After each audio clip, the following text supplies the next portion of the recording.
Hello दोस्तों, नमस्कार। आज जो कहानी मैं आप लोगों को सुनाने जा रहा हूँ, यकीन मानिए उसे पूरा सुन लेने के बाद आपको अपने सबसे करीबी रिश्ते पर भी संदेह होना शुरू हो जाएगा।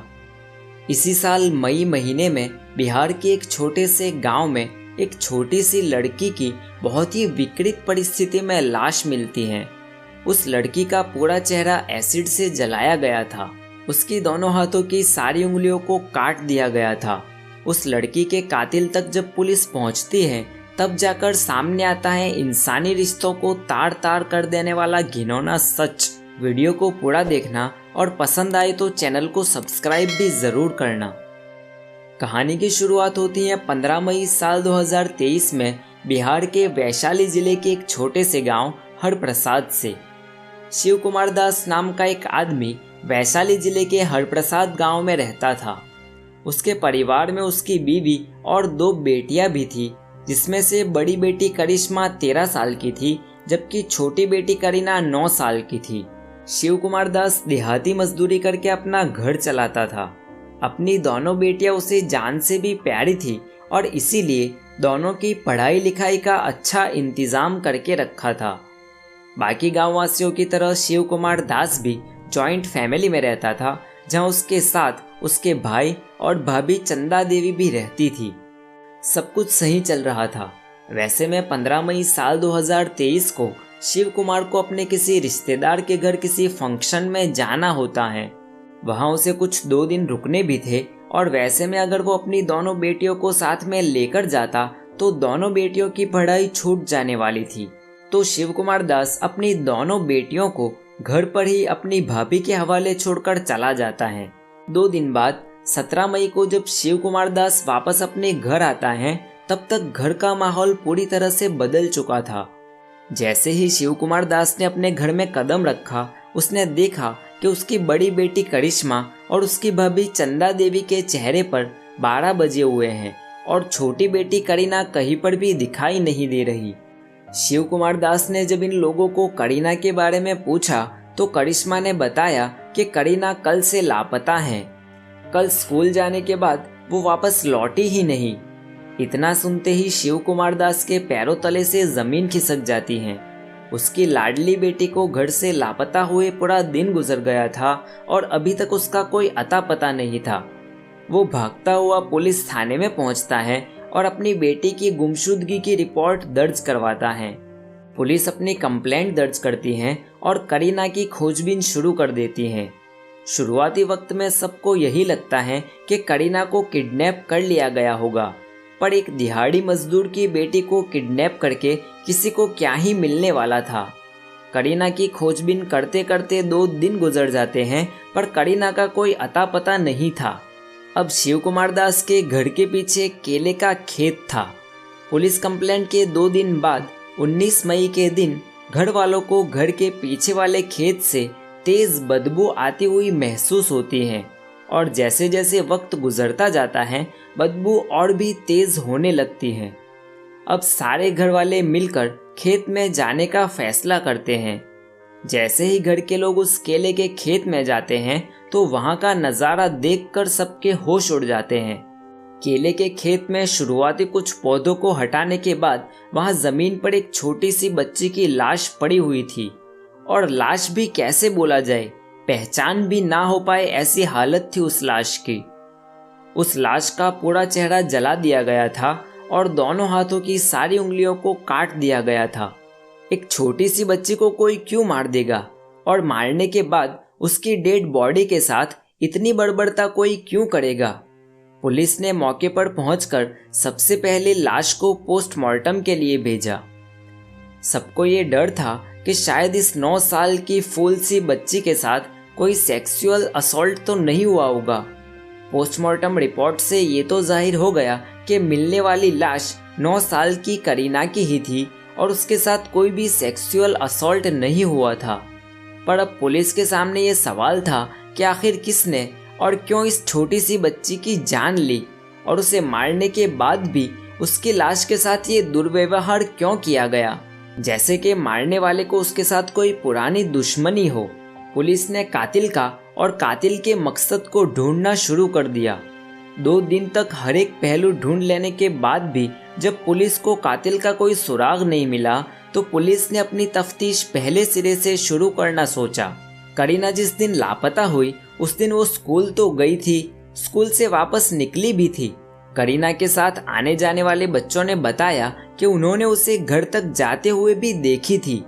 इसके बावजूद भी घर वाले बता रहे थे कि उस दिन करीना स्कूल से वापस घर लौटी ही नहीं।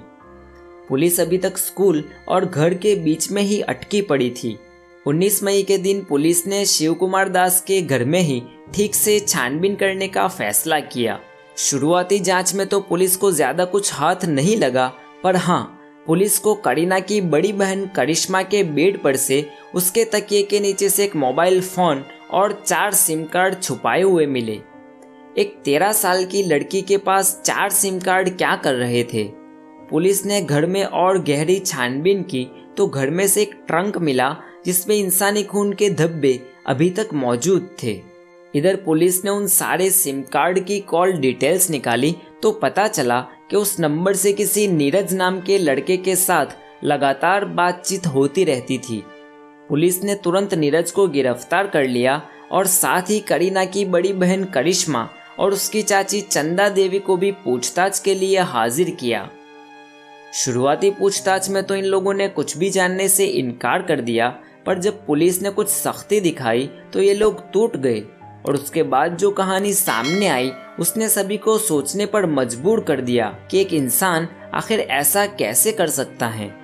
दरअसल इस घटना के 2 महीने पहले ही करीना की बड़ी बहन करिश्मा अपने गांव से बाहर किसी काम से गई थी, जहां उसकी मुलाकात नीरज नाम के एक लड़के से होती है। नीरज की उम्र भी उस टाइम 16-17 साल रही होगी।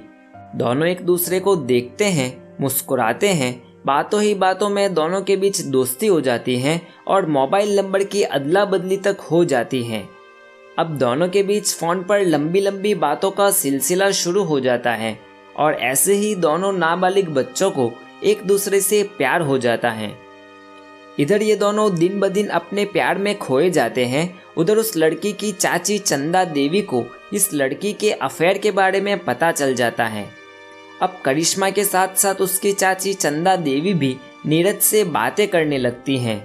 2 छोटे बच्चों के बीच प्यार का चक्कर अब लव ट्रायंगल बन चुका था, पर इसके बावजूद तीनों में से किसी को कोई दिक्कत नहीं थी। सब कुछ सही चल रहा था। अब नीरज बार बार इन लोगों से मिलने की जिद करता रहता था, पर छोटे से गांव में इन लोगों को इस तरह से मिलना मुश्किल तो था। ऐसे में जब शिव कुमार दास को 2 दिन के लिए गांव से बाहर जाना हुआ तो इन तीनों को अच्छा मौका मिल गया।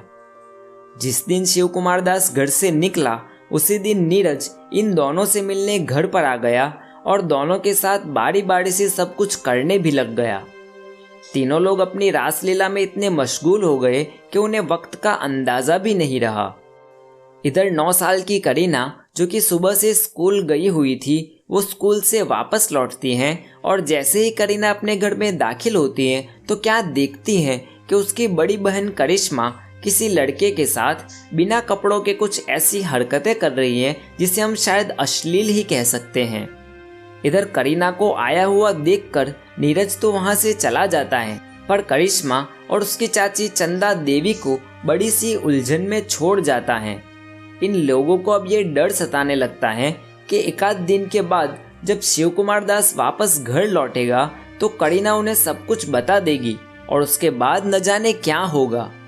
इसी कश्मकश में ये दोनों चाची भतीजी मिलकर करीना को अपने रास्ते से हटा देने का प्लान बनाते हैं और अपने यार नीरज को भी इस प्लानिंग में शामिल कर देते हैं। नीरज वापस आता है और फिर ये तीनों लोग मिलकर 9 साल की करीना की हत्या कर देते हैं। अपने एक टुच्चे से जुर्म को छुपाने के लिए बड़ी बहन अपनी ही छोटी सी फूल जैसी बहन को मौत के घाट उतार देती हैं। अब करीना का कत्ल करने के बाद फिर वही दिक्कत कि लाश का क्या किया जाए। इन लोगों को जो कुछ भी करना था वो एक ही दिन में कर देना था, क्योंकि अगले ही दिन शिव कुमार दास वापस लौटने वाला था। तो ये लोग करीना की लाश को एक छोटे से ट्रंक के अंदर भर देते हैं और घर में ही छुपा देते हैं। मतलब जिस वक्त पर करीना की गुमशुदगी की कंप्लेंट दर्ज हुई और पुलिस ने उसे ढूंढना शुरू किया, उस वक्त तक करीना की लाश उसी ट्रंक में घर में ही पड़ी हुई थी। तो अगर पुलिस ने ढंग से छानबीन की होती तो शायद ये केस जल्दी सॉल्व भी हो जाता और करीना की लाश के साथ बदसलूकी भी नहीं हुई होती। उधर जहां एक तरफ पुलिस और घर वाले करीना को ढूंढने में लगे हुए थे, वहीं दूसरी तरफ करीना की लाश घर में ही पड़ी सड़ रही थी और उस लाश में से अब बदबू आना भी शुरू हो गया था। अब इन दोनों को फिर से टेंशन होना शुरू हो जाता है। तो नीरज इन लोगों को एक आइडिया देता है। इसके बाद करिश्मा और उसकी चाची चंदा देवी ट्रंक में से करीना की लाश निकालते हैं और उसके चेहरे पर एसिड डालकर उसे जला देने की कोशिश करते हैं, ताकि किसी को अगर करीना की लाश मिलती भी है तो उसकी पहचान ना हो पाए। और तो और ये लोग करीना के हाथ की सभी उंगलियां भी काट देते हैं, ताकि फिंगरप्रिंट से लाश की पहचान ना हो सके। इसके बाद ये लोग रात होने का इंतजार करते हैं और जब रात हो जाती है तो चुपचाप करीना की लाश को घर के पीछे वाले केले के खेत में फेंक देते हैं। अगले दिन जब उस खेत में से तेज बदबू आने लगती है तो घर वाले उस तरफ जाते हैं। जिसके बाद आगे जो कुछ हुआ उसके बारे में हम लोग आगे बात कर ही चुके हैं। अब क्योंकि करिश्मा और नीरज दोनों नाबालिग थे तो उन दोनों को गिरफ्तार करके बाल सुधार गृह में भेज दिया जाता है, जबकि चंदा देवी को जेल के सलाखों के पीछे भेजा जाता है। इस घटना को हुए कुछ 2.5-3 महीने गुजर चुके हैं, पर आज भी बिहार के उस छोटे से गांव के लोग जब इस घटना के बारे में सुनते हैं तो उनकी रूह कांप उठती है।